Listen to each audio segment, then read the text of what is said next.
तुम सबके साथ एक बहुत बड़ी प्रॉब्लम क्रिएट होने वाली है। इस बात को ध्यान से सुनो, मैं बहुत ज़रूरी बात कर रहा हूँ क्योंकि मैं जानता हूँ कि तुम में से काफ़ी बच्चे आराम से बैठे हैं, लेकिन तुम्हारा मिड टर्म एग्ज़ाम आने वाला है, यूनिट एग्ज़ाम आने वाला है, जिसको तुम देने जाओगे और उसके अंदर अगर तुम फेल हो गए, पेरेंट्स को बुलाया जाएगा, तुम्हारे कम परसेंटेज है, तुम्हें मेहनत करने को कहा जाएगा, लेकिन वो जो तुम्हारे ऊपर डिप्रेशन, एंग्जाइटी और एकदम टेंशन वाली चीज़ आएगी ना, उसको तुम एक्चुअल में नहीं सह सकते। मेरी बात को ध्यान से सुनना, मैं इस समय तुम्हें डरा नहीं रहा, मैं तुम्हें अवेयर करा रहा हूँ। डराने वाली बात तब होती जब तुम्हारा मिड टर्म एग्जाम कंप्लीट हो जाता और मैं तब भी तुम्हें डराता कि अब तुम बेकार हो, तुम खत्म हो चुके हो, ये कहता। अभी तुम्हारे पास वो मौका बाकी है।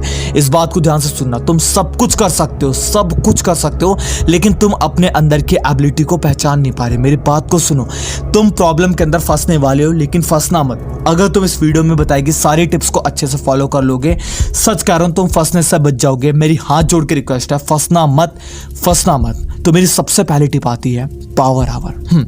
सबसे पहली टिप का ही मतलब है पावर आवर, यानी कि सबसे मजबूत आवर्स। आप जब भी पढ़ने बैठो, कभी भी पढ़ने बैठने का मन करता है आपका, आप क्या बोलते हो? आज मैं पढ़ने जा रहा हूँ, आज मैं पढ़ने जा रहा हूँ, आज का दिन मैं पढ़ूंगा, कल के दिन मैं पढ़ूंगा। ये सबसे बड़ी मूर्खता है। पावर आवर को क्रिएट करो। तुम हमेशा सोचते हो ना कि मैं पढ़ने बैठूंगा, तुम बैठते ही रह जाते हो, कभी पढ़ाई नहीं होती। पावर आवर का मतलब होता है अगर तुम 10 घंटे की पढ़ाई करने जा रहे थे, वो 2 घंटे के अंदर कंप्लीट हो जाएगी और उतनी कंप्लीट होगी जो बच्चा 10 घंटा दे रहा उसके बराबर। तो 2 घंटे में कंप्लीट करने का सिर्फ एक तरीका है, पावर आवर को यूज करो। यानी कि जब भी पढ़ने बैठो, तुम्हारा फोकस सिर्फ किताब के अंदर होना चाहिए। होता है तुम पढ़ने बैठे हो, मान लो कोई भी क्वेश्चन सॉल्व करो, पढ़ने बैठे हो, तुम्हारा मन इधर उधर भटकेगा, भटकता है काफ़ी बच्चों का, चेक कर लो, आपका भी भटकता होगा। वो भटकना नहीं चाहिए उस टाइम के अंदर। 2 ही घंटे पढ़ने बैठना है, 1 घंटे पढ़ने बैठना है, लेकिन वो तुम्हारा पावर आवर होना चाहिए, जिसको 15-15 मिनट के हिसाब से स्प्लिट कर लो। ज़्यादा नहीं हो पा रहा तो अपने दिमाग को बोलो सिर्फ 15 मिनट पढ़ना है।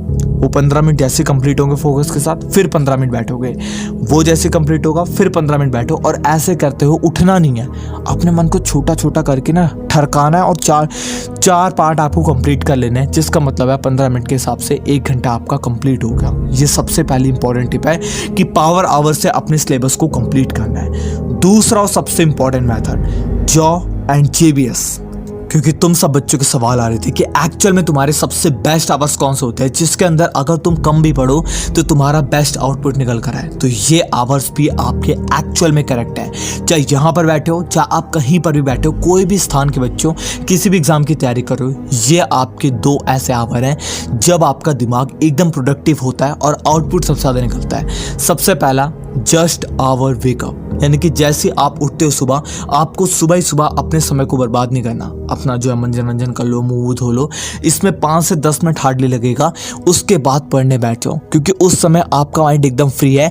अगर आप सुबह उठते ही फ़ोन चला रहे हो, कुछ कर रहे हो, तो आप अपने कचड़े को दिमाग के अंदर भर रहे हो। आप कभी भी चेक कर लेना, सुबह उठो, गंदी चीज़ों को देख लेना और पूरा दिन आपका कैसे जाता है, और सुबह उठो, अच्छी चीज़ों को देखो और मेहनत से पढ़ाई करो, आपका पूरा दिन कैसे जाता है आपको पता चल जाएगा।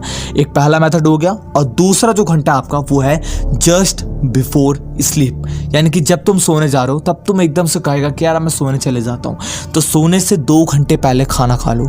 उसके बाद जब सोने जा रहे हो उसके 1 घंटे पहले कोई भी चीज़ को अच्छे से पढ़ लो। पूरी रात तुम्हारे मन के अंदर ना वो चीज़ें जो है वो प्रोसेस हो जाएंगी और तुम्हारा जो दिमाग है उसे अच्छे से सेव कर लेगा। इस बात को ध्यान से समझो। तो ये सबसे बेस्ट स्टडी आवर्स होते हैं, जिस टाइम पे अगर तुम किसी भी चीज़ को पढ़ोगे, सबसे ज़्यादा तुम्हारे दिमाग के अंदर जो है वो पड़ी रहेंगी। अब इसके बाद RW मेथड। इस मेथड को बहुत ध्यान से सुनना, क्योंकि तुम में से काफ़ी बच्चों के सवाल आते हैं कि मैं डिस्ट्रैक्शन में फंस जाता हूँ, मुझे यहाँ पे फंस जाता हूँ, मुझसे नहीं पढ़ाई हो पाती, इससे कैसे छुटकारा पाऊँ।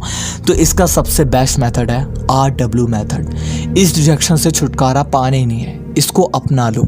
इससे छुटकारा नहीं हो पा रहा ना, तो इसको अपना लो। कैसे अपनाओगे? गलत काम को नहीं कह रहा, सिर्फ डिस्ट्रैक्शन की बात करो। मीन्स आपको अगर कोई कॉमेडी फिल्म देखनी है, कुछ देखना है, मज़ेदार होता है, आप इंस्टाग्राम चलाना चाहते हो, फेसबुक चलाना चाहते हो, आप दिल भर के चलाओ, लेकिन उसका एक टाइमिंग फिक्स कर लो। आप पढ़ाई का टाइमिंग फिक्स करते हो, आप खाने का टाइम फिक्स करते हो, आप अपने एक्सरसाइज का टाइम फिक्स करते हो। अगर आप अपने वेस्ट करने वाले घंटे को भी फिक्स कर लो कि मैं 1 घंटा पूरे दिन के अंदर, कितना, 1 घंटा हचक करके बर्बाद बाद वाले समय को दूंगा जिसके अंदर मैं खेलूंगा, देखूंगा, कुछ भी देखना चाहूँगा गलत के अलावा। तो आप अपने टाइमिंग को अगर फिक्स कर लोगे तो दिमाग आपका उसी टाइम पे आकर के ही कहेगा कि अब इस चीज़ को देख ले, और जैसे वो घंटा कंप्लीट हुआ आप वापस आ जाओगे अपने वर्क पे।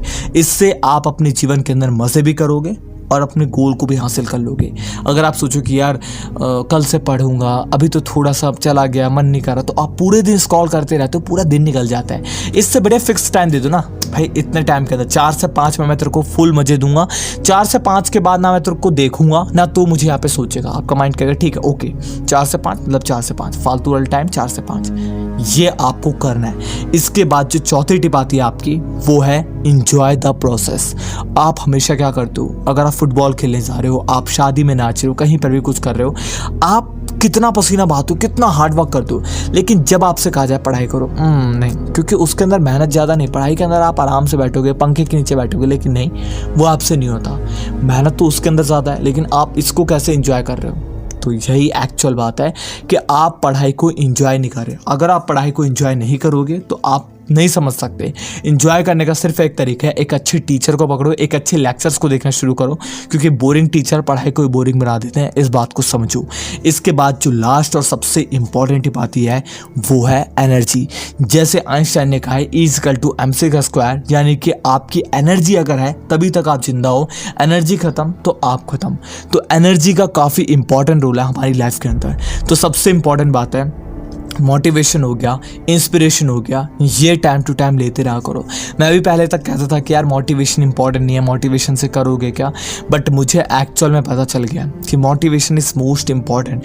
काफ़ी लोग तुम्हें कहेंगे कि यार मोटिवेशन वीडियो देखने से तुमने आज तक क्या उखाड़ा है। उसने कुछ नहीं उखाड़ा, लेकिन उसके जीवन में एक होप है जो कि मरती नहीं है मोटिवेशन देखने से। अगर मोटिवेशन वीडियो कोई इंसान नहीं देखता, वो हमेशा जैसे बैठा रहा है वो वैसे ही बैठा रहेगा। टाइम टू टाइम अगर आपको कुत्ता पीछे ना छोड़ा जाए तो आप नहीं दौड़ लगाओगे।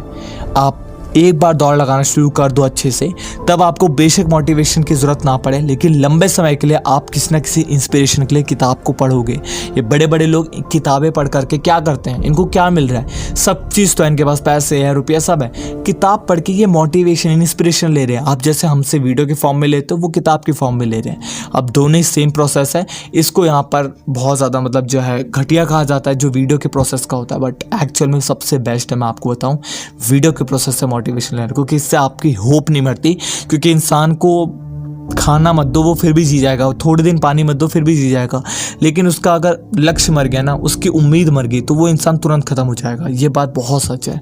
तो यहाँ पे